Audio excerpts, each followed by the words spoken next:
আসসালামু আলাইকুম, আশা করি ভালো আছেন। ঢাকা বিশ্ববিদ্যালয় ভর্তি পরীক্ষার 2017-18 সেশনের বি ইউনিটের ইংলিশ প্রশ্ন সমাধান করব। আপনি যত বেশি প্রশ্ন সমাধান করতে পারবেন বুঝে শুনে আপনার প্রস্তুতি তত ভালো হবে, কারণ বিগত বছর থেকে ডিরেক্টলি ইনডিরেক্টলি কিন্তু প্রশ্ন এসে থাকে। আমরা আজকের ক্লাসে প্রথম যে প্রশ্নটা 6 নম্বর প্রশ্ন পাচ্ছি। প্রশ্ন হবে 1 থেকে 5 গেল কই, 1 থেকে 5 প্যাসেজ থেকে এসছে, সেটা আমি ক্লাসের শেষ দিকে দেখাবো। প্রথম যে প্রশ্নটা, হি can sing better than dash in his family. আপনি উত্তরটা কি হতে পারে ভাবতে পারেন। বাকি অর্থ দাঁড়ায় সে তার ফ্যামিলির অন্য সদস্যদের চেয়ে ভালো গান গাইতে পারে, এই তো। তাহলে he can sing better than everybody, everyone, anybody নাকি সামওয়ান ইন হিজ ফ্যামিলি। বাকি অর্থ কি দাঁড়ায়, সে গান গাইতে পারে বেটার ভালো দেন ড্যাশ হিজ ফ্যামিলি, তার ফ্যামিলির অন্য সদস্যদের চেয়ে সে ভালো গান গাইতে পারে। তাহলে আপনি উত্তরে অবশ্যই কি নেবেন, এভরিবডি নেবেন। ইয়েস। এবং কেন নেবেন আসেন। সে গান গাইতে পারে ভালো, everybody then everybody in his family, তার ফ্যামিলির প্রত্যেক সদস্যের চেয়ে সে ভালো গান গাইতে পারে। এখন প্রত্যেক বোঝাতে আমরা এভরিবডিও বলতে পারি, এভরিওয়ানও বলতে পারি, তবে এভরিবডি যে অপশনটা এভরিওয়ানের চেয়েও সেটা বেশি ফর্মাল, ফলে আমরা উত্তর নিব এভরিবডি। তাহলে he can sing better than everybody in his family, সে তার পরিবারের অন্য সদস্যদের চেয়ে ভালো গান গাইতে পারে। বাক্যটা কম্পারেটিভ মোডে আছে। এবং আপনাকে যদি আমি প্রশ্ন করি ফ্যামিলি শব্দটা কোন নাউন, উত্তর দিতে পারবেন তো?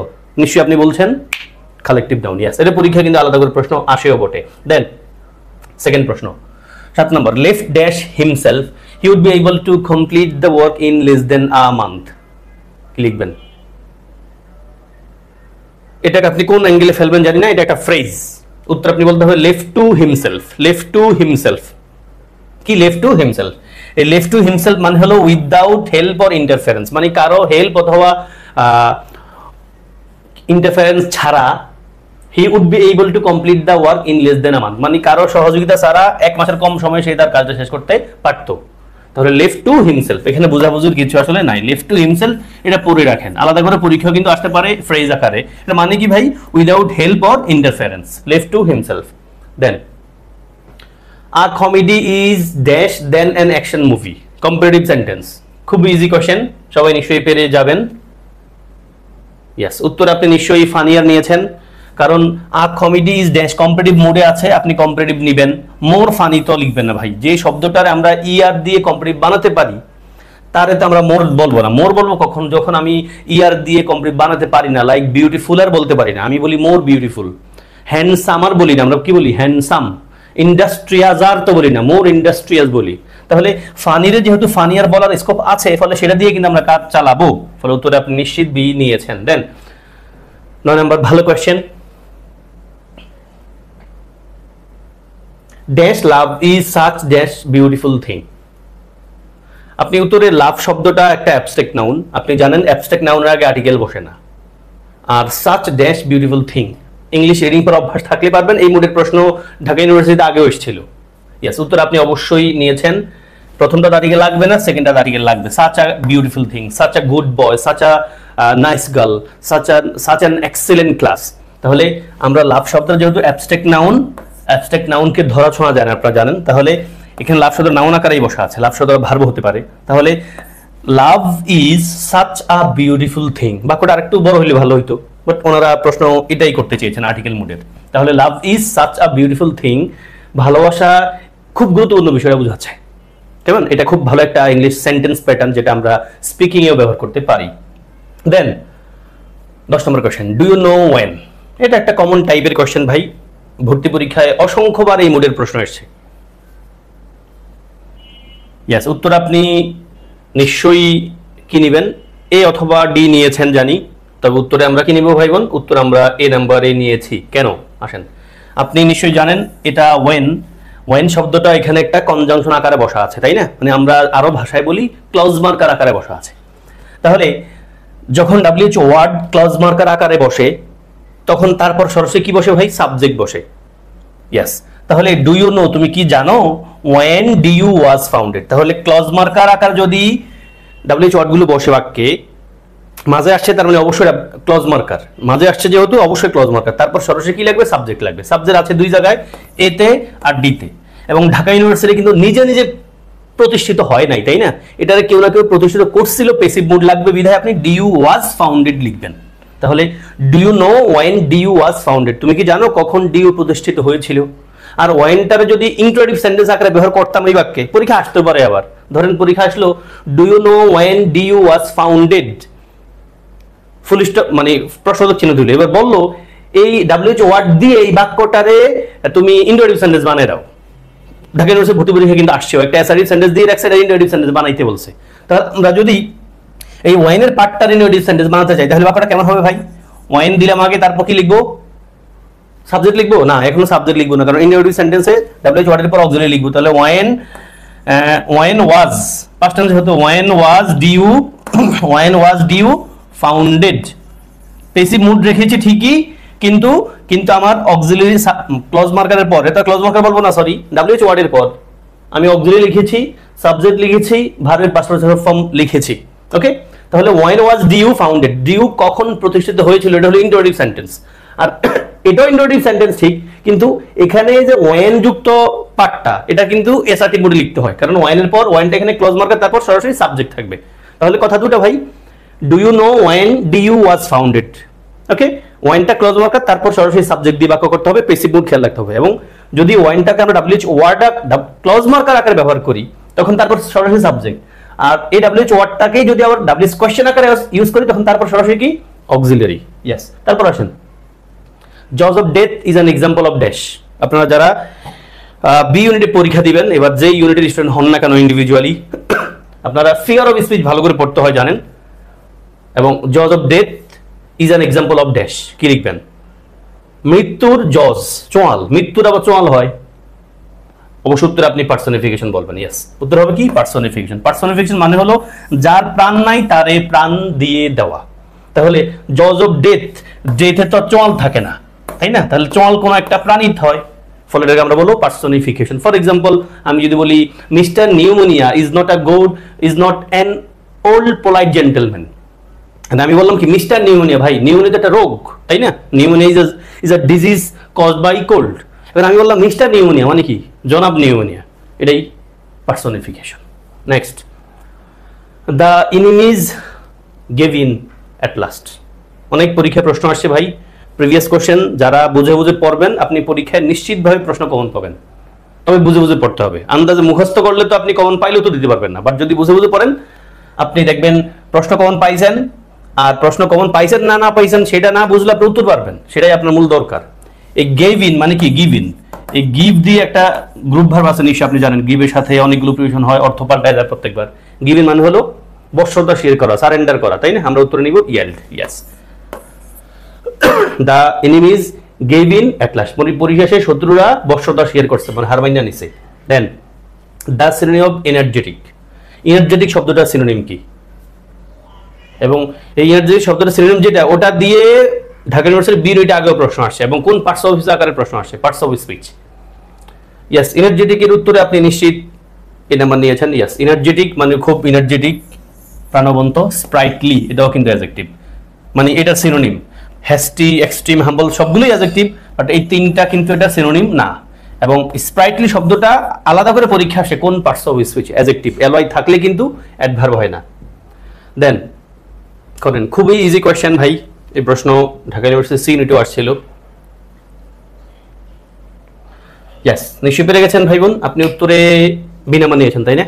ইয়েস, উত্তর বি নাম্বারই হওয়ার কথা, কারণ আমরা জানি শুধু ইউজ টুর পরে ভার্বের বেস ফর্মটা বসে, মানে ভার্বের সাথে কিছু যুক্ত হবে না, শুধু ইউজ টুর পরে। আর যদি বি ইউজ টু হয় তখন ভার্বের সাথে কি হয়? আইএনজি হয়। শুধু ইউজ টুর পর ভার্বের বেস ফর্ম মানে হলো অতীতের একটা অভ্যাস। For example, I use to swim, আমি সাঁতার কাটতাম, ওই অভ্যাসটা আমার এখন আর নাই। বাট যদি বলি I am use to swimming, মানে আমার এখন সাঁতার কাটতে অভ্যস্ত, মানে আমি এখন সাঁতার কাটি, তাহলে এখানে এটাই বলছে he is use to working hard, সে কঠোর পরিশ্রম করতে অভ্যস্ত, মানে তার অভ্যাসটা এখনো আছে। আর যদি অভ্যস্ত ছিল বলতে যাই তাহলে বাক্যটা হবে he use to work hard, সে কঠোর পরিশ্রমে অভ্যস্ত ছিল, এখন আর নাই। Okay, then I hope you can account for the time you are out of the doors. Out of doors, এখানে ইজ অ্যাকাউন্ট ফর শব্দটার মানে কি? এই এক্সপ্রেশনটার মানে কি? ইয়েস, অ্যাকাউন্ট শব্দের অর্থ অনেক কিছু আছে, এই বাক্যের কনটেক্সটে অ্যাকাউন্ট ফর শব্দ অর্থ কি? জবাবদিহি করা হয় অ্যাকাউন্ট ফর অর্থ, এখানে কি? এই জন্য আমি কথাটা বলি ভাই বোন, আপনি যখন পড়ছেন দয়া করে অর্থ বুঝে পড়ার ট্রাই করেন। আপনি গ্রামার পড়লেও কিন্তু ওই গ্রামার তো একটা শব্দ দিয়ে লেখা, একাধিক শব্দ দিয়ে লেখা, তাই না? এবং গ্রামারের জন্য যেই সেন্টেন্সটা আপনি পড়ছেন এটার একটা মিনিং আছে, তাই না? মিনিংফুল সেন্টেন্স, এটার অর্থ একটু বুঝে পড়েন, এটা আপনার অন্য জায়গায় হেল্প করবে, লাইক এরকম সেন্টেন্স সমাধান করতে হেল্প করবে। একটা ইংলিশ শব্দের একাধিক মানে কিন্তু হতে পারে, কোন কনটেক্সটে কোনটা এটা আপনারা কেউ বুঝাই দিতে পারবেন, আপনি পড়লেই পারবেন এবং ওটা পড়তে থাকলে অটোমেটিকলি আপনি পারবেন। এখানে উত্তর আমরা লিখতে হবে এক্সপ্লেইন। কেন? দেখেন বাক্যে বলছে I hope you can account for the time you were out of doors, মানে বাইরে ছিলা তুমি যত সময়, ওই সময়টা তুমি নিশ্চয়ই ব্যাখ্যা করতে পারবা। ওকে, তাহলে আমরা উত্তরে লিখছি explain and then which of the following is not an abstract noun, চারটার মাঝে কোনটা অ্যাবস্ট্রাক্ট নাউন না? তার মানে তিনটা অ্যাবস্ট্রাক্ট নাউন আকারে বসা আছে। আপনি উত্তরে গুডনেস নেবেন, ব্রেভারি নেবেন, চাইল্ডহুড নেবেন না, আপনি নিশ্চয়ই ফ্যামিলি নেবেন। ইয়েস, দেখেন এটা কিন্তু আমাদের প্রশ্ন আগেও ছিল একবারে শুরুর দিকে। তাহলে ফ্যামিলিটা অ্যাবস্ট্রাক্ট নাউন না, ফ্যামিলিটা কালেকটিভ নাউন। তাহলে এই গুডনেস, ব্রেভারি, চাইল্ডহুড এগুলো কিন্তু নাউন, এবং কেমন নাউন? Abstract noun. এবং আমরা এই যে নেস পাইলে নাউন বলি, তারপরে হুড পাইলেও নাউন বলি, ইআরই পাইলেও কিন্তু শব্দটাকে নাউন বলে থাকি। দেন উত্তর পাইছি আমরা বি, তাহলে ফ্যামিলিটা কালেক্টিভ নাউন। দেন আসেন Ayesha hopes to attend you, তারপর একটা পড়েন। এখানেও গ্রামার আছে ভাই, বাট গ্রামার ছাড়া আপনি বাক্য বোঝা পড়ার অভ্যাস থাকলে অটোমেটিকলি পাইয়ে যাবেন। উত্তর কি হতে পারে? Ayesha hopes to attend you, yes. উত্তর আপনি ডি নেওয়ার কথা। Ayesha hopes to attend you, though বা অলদো, হি তো বলা যাবে না, শি বলতে হবে, মহিলা মানুষ যেহেতু। দো she has not yet submitted her application, মানে সে ডিউতে ভর্তি হতে চায় যদিও তার অ্যাপ্লিকেশন এখনো সে সাবমিট করে নাই। বাকিগুলো তো অর্থ মিলে না। দেখেন Ayesha hopes to attend you and she has not yet, and বলা যায় না, কিন্তু এন্ড দিলে একটা অর্থ মিলে না। তাহলে সে যেহেতু হতে চায়, আয়েশা হতে চায়, কিন্তু তার অ্যাপ্লিকেশন এখনো সে সাবমিট করে নাই, মানে যদিও সে তার অ্যাপ্লিকেশন সাবমিট করে নাই তবুও সে হতে চায়। তাহলে এই কথাটা কিন্তু দো অলদো কথাটা ডি নম্বরে আছে, বাকিগুলো তো মিলবে না। ওকে, তাহলে উত্তর হচ্ছে Ayesha hopes to attend you although though she has not yet submitted her application. Then the museum dash painting by S M Sultan. Easy question ভাই। জানেন হার্ডলি শব্দটা নিজে একটা নেগেটিভ ওয়ার্ড, হার্ডলি শব্দটা থাকলে ওই বাক্যে আরেকটা নেগেটিভ ওয়ার্ড হইতে পারে না। তাহলে আপনি হার্ডলি আছে, আবার নট আছে বাদ, আবার ডিড নট, আবার হ্যাভ নো, ভাই নট আছে আবার নো লাগবে নাকি? দুইটা একসাথে হইতে পারে না। তাহলে আপনি ডিড নট হ্যাভ এনি অথবা ডিড হ্যাভ এনি, কোনটা নেবেন? আপনি উত্তরে নিশ্চিত এ নাম্বার নিয়েছেন। Yes, the museum did not have, মিউজিয়ামের নাই any painting by S M Sultan. The museum did have any কথাটা মিলে না। ওকে, তাহলে the museum did not have any painting by S M Sultan, মিউজিয়ামের নাই বা ছিল না কোনো পেইন্টিং এস এম সুলতানের দ্বারা। Next, the first line of the poem the charge of the light brigade by lord Alfred Tennyson is dash. তার মানে আপনি ইংলিশ টেক্সট বইয়ের যতগুলো কবিতা আছে প্রত্যেকটা কবিতারে ভালোভাবে রিডিং পড়বেন, প্রথম দুই লাইন শেষ দুই লাইন মুখস্থের মতো রাখবেন, পরীক্ষায় এটা আসে। তাহলে উত্তর এখানে আমি বোঝাতে পারবো না, উত্তর হচ্ছে সি, হাফালিক, হাফালিক। And then translate into Bengali everyone wants peace and like the principles of non violence. এখনকার সময়ে এমসিকিউ আকারে মানে ট্রান্সলেশন আসবে না, যেহেতু রিটেনে ট্রান্সলেশন আসার ভালো চান্স আছে এবং আসেও বটে। তাহলে এভরিওয়ান ওয়ান্টস পিস, সবাই চায় শান্তি, and like principle of non violence, তারা নন ভায়োলেন্সটারে পছন্দ করে। উত্তর কি লিখবেন? অবশ্যই সি, সকলেই শান্তি চায়, সকলেই শান্তি চায়। আমার এখানে শাস্তি লেখা আছে, সরি, শান্তি হওয়ার কথা, হ্যাঁ শান্তি, সকলেই শান্তি চায় এবং অহিংসার নীতি পছন্দ করে। উত্তর হবে C. Then mother said to me do not tell a lie, এটা আছে ডিরেক্টে, আপনি ইনডিরেক্ট বানাবেন, মানে ন্যারেশন থেকে আসছে। তাহলে mother said to me do not tell a lie, তাহলে ডু নট দ্বারা আমরা কি বাক্যটা পাচ্ছি? ইমপ্রেটিভ মুডে, তার মানে আমরা নিষেধ করছে মায় বা অ্যাডভাইস দিছে, ওই কথাটাকে আমরা সেড ভার্বটাকে পাল্টাই ফেলবো ওটার টোন ধরে। চিন্তা করেন তো উত্তর কি হতে পারে? ইমপ্রেটিভ সেন্টেন্স হলে আমরা কিন্তু এখানকার যে ভার্বটা আছে ভার্বটাকে চেঞ্জ করি মূল বাক্য অনুযায়ী, মানে রিপোর্টেড স্পিচ অনুযায়ী। তাহলে উত্তরে আপনি নিশ্চিত সিনেমা নিয়েছেন। My mother said to me, মা বলেছিল আমাকে ডু নট টেল আ লাই, মিথ্যা বইলো না। তাহলে আমরা ইনডিরেক্টে বলবো কি? Mother advised me not to tell a lie. কি হবে উত্তর? Mother advised me not to tell a lie, এখানে এটা আমার এন্ড থেকে ভুল হয়ে গেছে, হ্যাঁ টু আছে একটা অপশনে। তাহলে মাদার ফ্রাইটেন তো হয় না, আমার ভয় দেখাইছে না। মাদার সাজেস্টেড, আমরা জানি সাজেস্টের পর কিন্তু ভাই কি যেন হয়, ইনফিনিটিভ না হয় জেরান্ড হয়, এবং আমরা উত্তর লিখবো mother advised me not to tell a lie, মা আমার সাজেস্ট মানে অ্যাডভাইস করছে মিথ্যা না বলতে। ওকে, দেন কি বলছে, হুম ডু ইউ ওয়ান্ট, কারে তুমি চাও, এটা আছে অ্যাক্টিভে প্যাসিভ করেন। আমরা জানি প্যাসিভ সেন্টেন্সের একটা কোর কথা হলো ভার্বের পাস্ট পার্টিসিপাল ফর্ম, আগে একটা অক্সিলারি ভার্ব অবশ্যই থাকবে, যেহেতু ইন্টারোগেটিভ আছে ইন্টারোগেটিভই রাখতে হবে আমরা। হুম থাকলে আমরা কি দিয়ে চেঞ্জ করি জানো, হুম থাকলে আমরা হু দিয়ে চেঞ্জ করি, ফলে আপনি উত্তরে ডি নাম্বার ছাড়া একটা পাবেন না। Who is wanted by you, who is wanted by you, দেখেন ভার্বের পাস্ট পার্টিসিপাল ফর্ম, আর হুম থাকলে আমরা হু দিয়ে কাজ করি, ফলে উত্তরে আপনি পেয়েছেন D number. Then may our cricket team win the world cup change into assertive sentence, পরবর্তী ওয়ার্ল্ড কাপ জিতবে এরকম আর কি একটা বিষয়। তাহলে এই যে may our cricket team win the world cup, এটার অ্যাসার্টিভ বানান, আমাদের অপশন যা আছে তার মাঝে কোনটারে নিতে পারেন। I wish our cricket team to win to world cup, কেমনি কি, I wish that our cricket team wins the world cup, I wish our cricket team could win the world cup, I wish our cricket team can win the world cup, কোনটা নেবেন? Yes, আমরা অবশ্যই উত্তরে কি নিব, সিনেমা নিব। Yes, I wish our cricket team to win আমরা নিব না, I wish our cricket team wins আমরা লিখি না এখানে, যেহেতু উইশ করছে এখানে, তাহলে আমরা উইশ থাকলে বা কটা কোন টেন্সে লিখতে হয় জানো, পাস্ট টেন্সে লিখতে হয়, বিধায় আমরা উত্তরে কিন্তু সি নাম্বারে নিলাম, I wish our cricket team could win the world cup. Next world cup, এই ওয়ার্ল্ড কাপ না, কিন্তু আমাদের টার্গেট কিন্তু সবসময় next world cup, next T20 বিশ্বকাপ, নেক্সট এশিয়া কাপ, এরকম একটা বিষয়। দ্য অ্যান্থনি অফ ইলিগ্যান্ট, ইলিগ্যান্ট শব্দটার বিপরীত ধর্মী ওয়ার্ড কোনটা?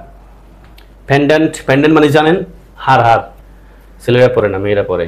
ইওলজি অকওয়ার্ড, কোনটা নেবেন? তাহলে ইলিগেন্ট শব্দের উল্টাটা কি? ইলিগেন্ট, ইলিগেন্টের উল্টা হলো অকওয়ার্ড। ইলিগেন্ট মানে ভালোই, মানে একবার এলিগেন্ট বলে না লোকটা খুব ইলিগেন্ট পশ, তাহলে অকওয়ার্ড মানে কিন্তু উল্টাটা, অকওয়ার্ড উল্টাটা, এটা কিন্তু পশ বোঝাচ্ছে। Then the verb of the noun origin, origin শব্দটার ভার্ব কি? অরিজিন শব্দটা নাউন, এটার ভার্ব চাইছে অরিজিনাল, অরিজিনেশন, অরিজিনেটেড নাকি অরিজিনেট? Yes, originate.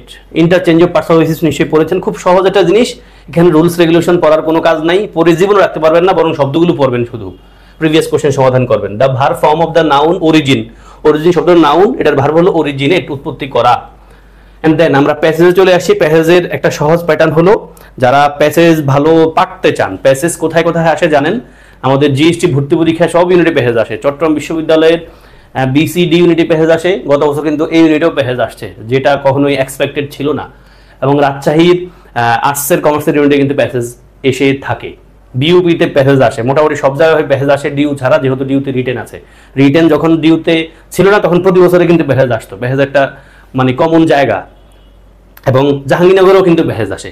প্যাসেজ যদি কেউ শিখতে চান, মানে আপনাকে ওয়েলকাম করব এই অর্থে ভাই, প্যাসেজ একটা জায়গা যেখানে আপনার একটু সময় লাগবে, কিন্তু এটাতে আপনি খুব ভালো মার্কস পাবেন।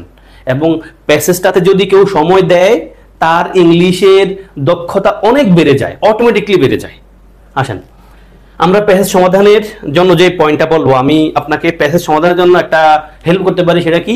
প্যাসেজ সমাধান নামে আমার একটা প্লে লিস্ট আছে। আমি প্যাসেজ সমাধান কেমনে করতে হয় ট্রিক্স অ্যান্ড টিপস দিয়ে সেখানে দিয়ে রাখছি, অনেকগুলো ক্লাসও আছে। প্যাসেজ সমাধান নিয়ে চাইলে সেই প্লে লিস্টে নজর দিতে পারেন। আমরা প্যাসেজ সমাধান করতে আসলে ভাই শুরুতে প্যাসেজ পড়বো না, বরং ডাইরেক্ট প্রশ্ন পড়বো, কারণ পুরো প্যাসেজের সব জায়গায় আমার লাগে না। আমি আগে প্রশ্ন পড়বো, প্রশ্নের সাথে মিল দেখে প্যাসেজে আসবো। ওকে, যেহেতু আমি একসাথে দেখাতে পারছি না, আমি আগে প্যাসেজটা পড়ে দেখাইতে হবে। তবে আপনি যখন প্যাসেজ সমাধান করবেন, আগে প্রশ্নগুলো পড়বেন, দাগাইবেন, তারপরে প্রশ্ন অনুযায়ী প্যাসেজ দিকে আসবেন। নর্মালি প্রশ্ন উত্তরগুলো একটা সিকোয়েন্স মেনটেন করে আসবেন। এক নম্বর প্রশ্নটা আপনি মোস্টলি প্রথম দিকে যদি পান, সেকেন্ড টাইর পরে পাবেন, এরকম করে পাবেন, যদি সেটা টাইটেল না হয়। টাইটেল প্রশ্নের উত্তরটা অবশ্যই পুরো প্যাসেজের সামারি, সেটা এক নম্বরে থাকলেও আপনি শেষে দিবেন, শেষে থাকলেও শেষে দিবেনই। ওকে ভাই, তাহলে আসেন কি বলছে। মাশরাফিরে নিয়ে আসছিল একটা প্রশ্ন। আফটার 2 periods of captaincy, আমি কুইক করে পড়ে যাই, হ্যাঁ। After 2 periods of captaincy cut short by his constant companion, namely injury, মানে তার যে সহযোগীরা আছে তাদের ইনজুরির কারণে Mashrafe Murtaza was handed over the baton once again in 2014 to lead the national side in both OD and T20। মানে মূল কথা হলো ভাই, মাশরাফিরে ওডি এবং টি20 দায়িত্ব দিছে, মানে ক্যাপ্টেন বানাইছে 2014-তে। আবার বানাইছে, তার মানে আগে অসুস্থ ছিল, অসুস্থতার কারণে মিস করছে সে। The journey of Mortoja, called the Norail Express, as a captain coincided with the glorious transformation of Bangladesh Tigers from the perennial minnows to a major cricketing power. Perennial minnows মানে কি? Perennial মানে চিরস্থায়ী, minnows মানে হলো ছোট মাছ, এটা বোঝাচ্ছে। মানে আমরা দুর্বল থেকে খুব কিছু একটা করে লাইছি, এটা বোঝাচ্ছে। His charismatic leadership and unflinching patriotism helped Bangladesh turn into a strong unit and quality to the quarter-finals for the first time in their history in 2015 World Cup cricket। 2015 তে ওই কোয়ার্টার ফাইনালে বাংলাদেশ গেছিল জানেন। That too by knocking out England, মানে এটা করছে knocking out মানে হারায়, নকিং আউট দিয়েও পরীক্ষায় প্রশ্ন আসছে, কিন্তু নকআউট মানে হারাই ফেলছে। কারণ ইংল্যান্ডে the birth land of game and one of the favourites for the title. এই যে এখানে কমার পরে কি বুঝেন তো, ইংল্যান্ডের ব্যাখ্যা দিচ্ছে। ইংল্যান্ডটা কি? এই যে ক্রিকেটটা জন্ম হয়েছে ইংল্যান্ডে এবং তারা ছিল একটা ফেভারিট ওই টাইটেলটার জন্য। ওয়ান অফ এর পর নাউনটা কিন্তু প্লুরাল হয় ভাই। মানে প্যাসেজ একটা জিনিস, প্যাসেজ আপনি যত বেশি সমাধান করবেন আপনার ভোকাবুলারি ততটা রিচ হয়ে যাবে। গ্রামারও কিন্তু প্যাসেজে নিশ্চয়ই আছে। ওকে, তারপর আমি যাই কুইক করে। The spirit is induced by the brave skipper, মানে এই যে স্পিরিটটা, সবার যে স্পিরিটটা আসছে না, উৎসাহটা আসছে, এটা আসছে ব্রেভ স্পিকার মাশরাফির ব্রেভ সাহসিকতার কারণে আর কি, মানে ব্রেভ লিডারশিপের জন্য। এখানে স্পিকার কি লেখা আছে? স্কিপার মানে হলো captain. who led the Bangladesh team to beat top class opponents like Pakistan, India, South Africa হারাইছে জানেন, lost narrowly to England in subsequent bilateral home series. He inspired the Tigers in qualifying to the semi-final of 2017 edition of Champion Trophy by triumphing the strong outfit of New Zealand হারাইছিল। Moreover, Bangladesh under Mustafi's fearless leadership fought মানে যুদ্ধ করছিল, যুদ্ধ তো না, এখানে সংগ্রাম করছে, মানে ভালো খেলছে। নেক টু নেক, এই যে নেক টু নেক দিয়ে একটা প্রশ্ন কিন্তু আছে, মানে ঘাড়ের সমান। যদি আপনার ঘাড় আর ঘাড় সমান সমান থাকে তার মানে আমরা সমান সমান আর কি, মানে আমরা ফাইট করছি সমানে সমান, এটা বোঝাচ্ছে। তাহলে fought neck to neck with Sri Lanka on the letters home turf in 2017. The Tigers won more matches than lose under his shrewd stewardship, thus making the most successful of Bangladesh captains. তিনি নাকি বাংলাদেশের সবচেয়ে সফলকাম ক্যাপ্টেন। তাহলে এই হলো প্যাসেজটা ভাই, আমার কিছু করার নাই। আপনি যখন ইন্ডিভিজুয়াল প্যাসেজ সমাধান করবেন আগে প্রশ্ন করবেন, তারপর প্যাসেজে আসবেন। আমাদের প্রথম প্রশ্ন, which of the following words does not match with others? সাইডের ভিতরে কোনটার লগে বাকিগুলো মিলে না? দেখেন, লিডার যা, স্কিপার তা, ক্যাপ্টেন তা, তার মানে মিলে না ফাইটারের সাথে, উত্তর এটা। এবং প্যাসেজের 5টা প্রশ্নের মধ্যে প্যাসেজের সাথে হুবহু, মানে প্যাসেজ পড়ে উত্তর দিতে হয় এরকম 2 আর 3টা, আর একটা 2টা 3টা থাকবে মানে প্যাসেজের শব্দের অর্থের মতো, তবে সেগুলোর উত্তরও প্যাসেজটা পড়েই দিবেন। প্রথম উত্তর হলো ফাইটার, তাহলে লিডার, স্কিপার, ক্যাপ্টেন 3টার উত্তর সেম, আর একটা হলো ম্যাচ করে না বাকিগুলোর সাথে, সেটা হলো ফাইটার। দেন 2 নম্বরে choose the best title of the passage. যদি বলছিলাম না টাইটেলটা শুরুতে হোক শেষে হোক, এটার উত্তর দিবেন শেষে। আমরা কিন্তু প্যাসেজটা পড়ে ফেলছি, উত্তরটা আমরা পাচ্ছি। কি বলছে? মাশরাফি দ্য ড্যাশ ফেসার, মাশরাফি ফেসার এই যেমন কোনো কথা বলে নাই। কামব্যাক হিরো, এটাও আমাদের প্যাসেজের মূল কথা না। ব্রেভ ফাইটার, ক্রেজি প্লেয়ার, ফাইটারের কথা কিন্তু বলছে, মানে উনি ব্রেভ ফাইটার, ওনার ব্রেভ কথাটা বলছে, ফাইটারের কথাটাও কিন্তু বলছে। কামব্যাকের কথা একটু আসছে, পেসারের কথা আসেই না, ক্রেজি প্লেয়ারের কথা কিন্তু আসে নাই। ফলে উত্তর আপনি কি নেবেন ভাই? Brave fighter. Then what does author say about Mashrafi's role in Bangladesh cricket team? Bangladesh টিমে মাশরাফির কি রোল ছিল? বুলিশ করছে প্লেয়ারদেরকে, মানে প্লেয়াররা না পারলে লাথি মারছে বা গালি দিছে, ধাক্কা দিছে না। কনস্পায়ার্স উইথ প্লেয়ারদের ষড়যন্ত্র করছে। টাইটেলে কিন্তু আমরা গল্প কিন্তু সেটা পাই নাই, ষড়যন্ত্র করে নাই, মোটিভেট করছে। ইয়েস, মোটিভেট করছে, এটা কিন্তু বলছে। হ্যাঁ, ওই যে বলছে না ইন্সপায়ার্ড, এরকম একটা কথা বলছিল, কোথায় যেন ছিল কথাটা, এই যে induced by the brave speaker, এটা আসছিল। হ্যাঁ, ইনডিউস মানে কিন্তু মোটিভেটেড ভাই। তারপরে আমরা পাইছি তাহলে মোটিভেটস প্লেয়ার্স। তারপরে নকিং আউট মানে কি? হারাই দিছে শেষ, তাহলে ডিফিট করছে। দেখেন, defeating. And the last one, the phrase to fight neck to neck, fight কিন্তু ছিল না, ছিল ফাউট, পাস্ট টেন্স ছিল। তাহলে to fight neck to neck মানে কি? সমানে সমানে যুদ্ধ করা, মানে খেলা। তাহলে টু ফাইট ইকুয়ালি, সমান সমান খেলা। ওকে, মোটামুটি এই ছিল আজকের প্রশ্ন সমাধান। প্রত্যাশা করি কাজে দিয়েছে আপনাদের। যদি এরকম ক্লাস আরও চান, নিশ্চয়ই বন্ধুদেরকে দেখার সুযোগ করে দিবেন, শেয়ার করে দিয়ে, আর ক্লাস একটা লাইক দিবেন। ক্লাস করে ভালো লেগে থাকলে সেটা আমাকে একটু কমেন্টে জানাতে পারেন। আসসালামু আলাইকুম ওয়া রাহমাতুল্লাহ।